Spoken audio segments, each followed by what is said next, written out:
आत्मीय बंधुओं, आत्मज्ञान के सीरियल में ये वीडियो चल रहे हैं और आप इसको देख रहे हैं, बड़ी अच्छी बात है। आज का जो संदर्भ है उसके विषय में हम कर्म फल सिद्धांत को समझते हैं। मनुष्य जैसे कर्म करता है वैसे ही उसको भोगना पड़ता है।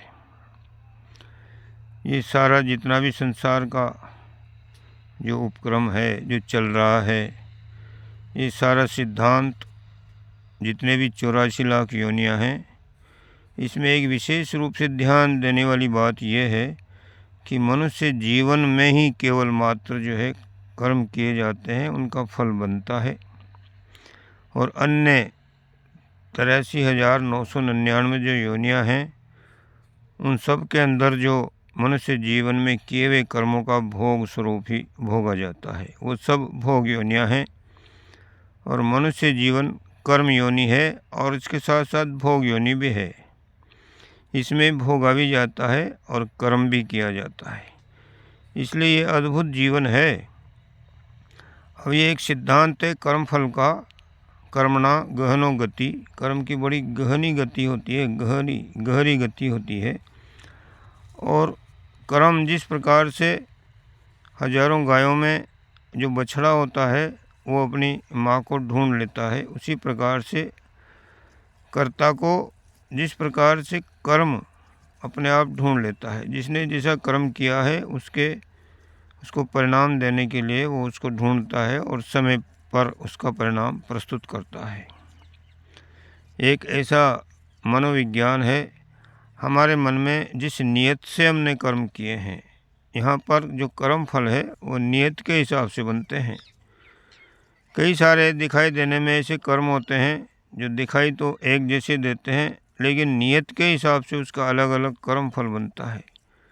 जैसे कोई किसी को मारता है तो वो इस नियत से मारता है कि ये मेरा दुश्मन है, या ये लोभ के कारण, किसी लाभ के कारण उसका हत्या करता है। और एक व्यक्ति जो अपनी ड्यूटी पर खड़ा हुआ है, पुलिस में है या किसी सेना में है, वो देश की रक्षा के लिए लोगों को गोली से मारता है, किसी और दूसरे तरीके से मारता है। तो दोनों ही रूपों में जो है कर्म तो एक जैसे ही दिखाई पड़ रहे हैं। आदमी को वहाँ भी मारा गया और यहाँ भी मारा गया, लेकिन नियत अलग अलग है। एक जगह पर लोभ के कारण, दुश्मनी के कारण उसको मारा गया, और दूसरी जगह राष्ट्र के हित के लिए, देश की रक्षा के लिए, समाज की रक्षा के लिए, धर्म के लिए किसी को मारा गया। इसमें मारना जो क्रिया है वो तो एक जैसी है, लेकिन नियत अलग अलग है, इसलिए दोनों का फल अलग अलग बनेगा। उसी प्रकार से मनुष्य जीवन में हम जो कुछ भी करते हैं, कई सारे कर्म ऐसे होते हैं जो देखने में तो अच्छे होते हैं, लेकिन उसके पीछे हमारी जो नियत है भगवान क्या वही देखी जाती है। इसलिए हमने कौन सा कर्म किस भाव से किया है, ठीक प्रकार से उसको हम खुद ही समझ सकते हैं। दूसरा तो उसको किसी तरह से ठीक से नहीं समझ पाएगा, लेकिन करने वाला जो करता है उसकी नियत क्या है, किस नियत से उसने किया है, किस काम को उसने लोभ के वशीभूत, मोह के वशीभूत, अहंकार के वशीभूत होकर किया है, तो ये उसका अपना कर्म है और उसी के अनुरूप उसको उसका कर्म फल मिलेगा। चाहे समाज में देखने के लिए वह कुछ अलग तरह का हो, अच्छी तरीके का हो, लेकिन नियत के हिसाब से कर्म फल बनते हैं। कर्म 3 प्रकार के होते हैं। एक क्रियमाण कर्म, जो अभी कर्म किया और अभी उसका फल मिल जाता है। जिस प्रकार से हमने रोटी खाई, भूख मिट गई, किसी ने जहर पी लिया, उसकी मृत्यु हो गई, किसी ने किसी को गाली निकाल दी और उसका जो है उसको फिर गाली से जवाब मिल गया। और ऐसे कई सारे कर्म हैं जो तुरंत इधर किए और इधर उसका फल मिल जाता है, ये क्रियमाण कर्म कहलाते हैं। कुछ ऐसे कर्म हैं जिनको संचित कर्म कहते हैं। संचित कर्म वो होते हैं जो धीरे धीरे हम करते रहते हैं लेकिन उसका फल अभी मिला नहीं। वो धीरे धीरे जो है जमा होता रहता है, संस्कार उसके बनते रहते हैं, और जब उसका जो समय, एक निर्धारित समय है, वो जब आता है तो वो कर्म फल जो है पक जाते हैं, प्रारब्ध बन जाते हैं। उनका जब हम भोग करते हैं। और तीसरे जो कर्म होते हैं वो है प्रारब्ध कर्म। प्रारब्ध कर्म वो होते हैं जो पूरी तरह से पक चुके हैं और उनको भोगने के लिए हमें मजबूर होना ही पड़ता है। चाहे अच्छा कर्म हो चाहे बुरा कर्म हो, पुण्य का हमें लाभ मिलता है, और जो पाप कर्म किए जाते हैं उसका दुख प्राप्त होता है। जो प्रारब्ध हो जाते हैं, जिनका एक बार हमें उसको भोगने के लिए हमारे जीवन में पैदा होने के साथ ही उसको बांध दिया गया है, और उन प्रारब्ध कर्मों के कारण ही हमें ये योनि प्राप्त हुई है। जैसे हमारे प्रारब्ध कर्म थे उसके हिसाब से हमें योनि मिली। मनुष्य जीवन ही नहीं मिलता, कई सारी योनियाँ मिलती हैं। दूसरी जितनी भी योनियाँ हैं वो भी मनुष्य जीवन में किए हुए इन कर्मों के द्वारा ही प्राप्त होती है। अब अन्य प्रकार की जो योनियाँ हैं उनमें तो वो कर्म उनको भोगता है, आगे बढ़ता है, उसका भोग ही समाप्त होता रहता है, कोई नया कर्म उसका बनता नहीं है। इसलिए जितने भी दूसरे कीड़े मकोड़े, पशु पक्षी, जानवर जो कुछ भी हैं वो निरंतर आगे बढ़ रहे हैं, उनको पीछे जाने की आवश्यकता नहीं पड़ती। कर्म फल जो उन्होंने किए थे मनुष्य जीवन में उनको भोगते हुए आगे बढ़ रहे हैं, उनका भोग कट रहा है, कर्म फल कट रहे हैं। और ऐसे करते करते एक दिन ऐसा आता है कि वो भी मनुष्य बन जाते हैं, और जब मनुष्य बनते हैं वहीं से फिर से जो है कर्म फल लागू हो जाता है। जैसे जैसे कर्म करता है इस मनुष्य जीवन में, वैसे ही फिर से उसका नया जीवन स्टार्ट हो जाता है। इसलिए ये कर्म फल सिद्धांत जो है निरंतर चलता ही रहता है, और कर्मों के अधीन आदमी, मनुष्य, जीव भटकता रहता है। अच्छे का अच्छा, बुरे का बुरा। मनुष्य जीवन में किए हुए अच्छे और शुभ कर्मों से उसको स्वर्गलोक की प्राप्ति भी होती है, वह ऋषि स्तर का जीवन भी जी लेता है, और उसके बाद में वो मनुष्य भी बनता है और पशु पक्षी भी बन जाता है। इस प्रकार अपने कर्मों के हिसाब से वो बनता रहता है, और ये सिलसिला जब तक चलता रहता है जब तक जीव को आत्मज्ञान नहीं हो जाता और वो परमात्मा की प्राप्ति नहीं कर लेता। इसलिए भाइयों, चाहे हम कितने भी शुभ कर्म करें, चाहे कितने भी दुष्कर्म करें, ये चक्की हमेशा चलती रहेगी और जीव इसमें बराबर पिसता रहता है।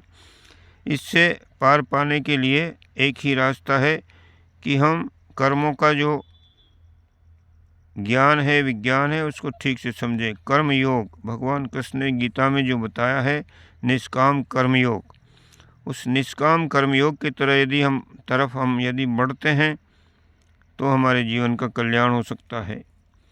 वो निष्काम कर्म क्या होते हैं उनको हम ठीक से समझें।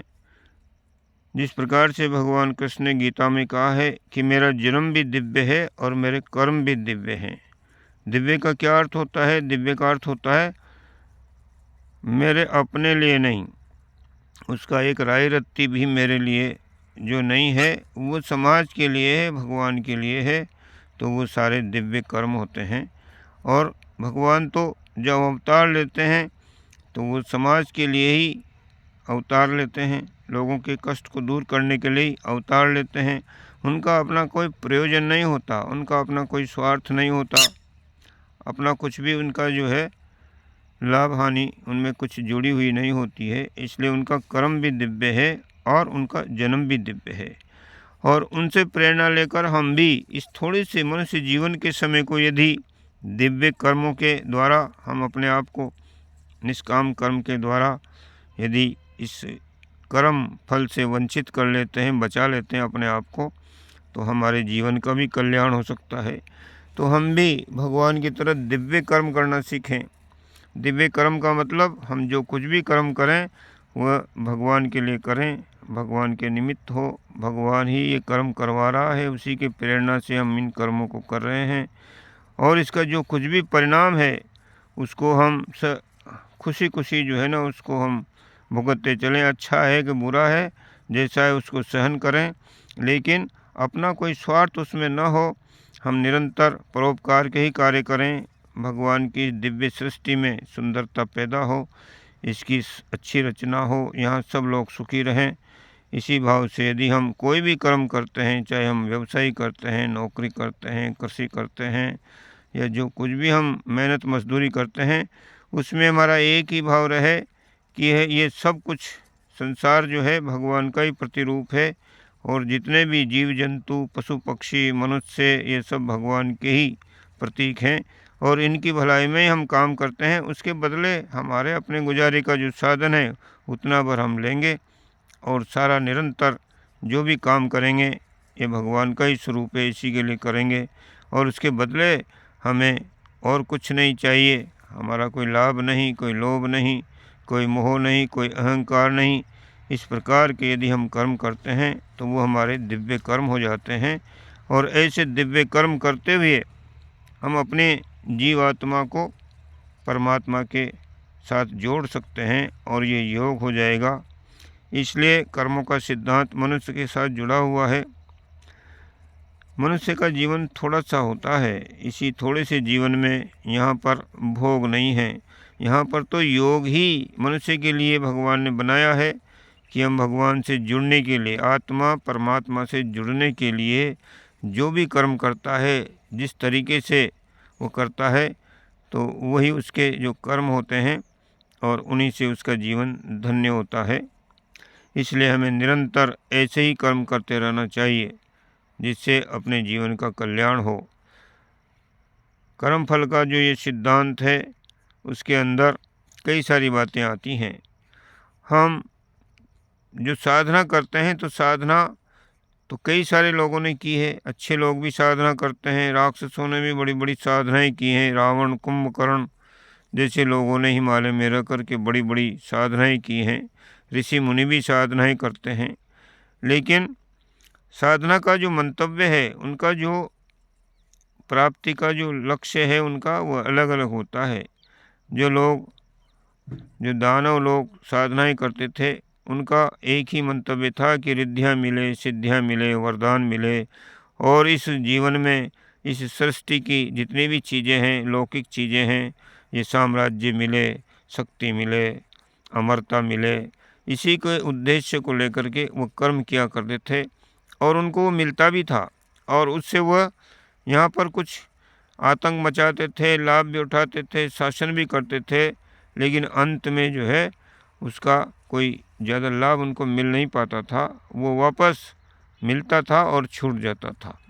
और दूसरे जो कर्म होते हैं, जिनको ऋषि स्तर का, संतों का और महामानवों का जो कर्म है, वो जो दिव्य कर्म होते हैं, उनका कर्म करने के पीछे एक ही उद्देश्य होता है कि निरंतर हम जो है आत्म कल्याण के लिए, लोक कल्याण के लिए कार्य करते हैं, और उससे इस जीवन में भी वो शांति को प्राप्त होते हैं, और आगे तो उनके लिए जो है भगवान का परम जो पद है वह सुरक्षित दिखाई पड़ता है, और वह अपने जीवन की मुक्ति कर लेते हैं, इस भवबंधन से पार हो जाते हैं।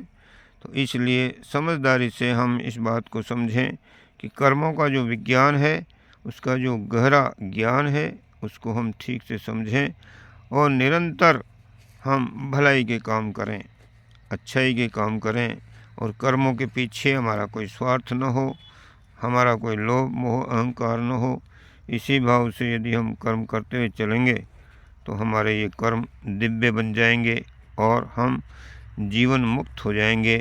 आज की बात को यहीं समाप्त करते हैं। ओम शांति।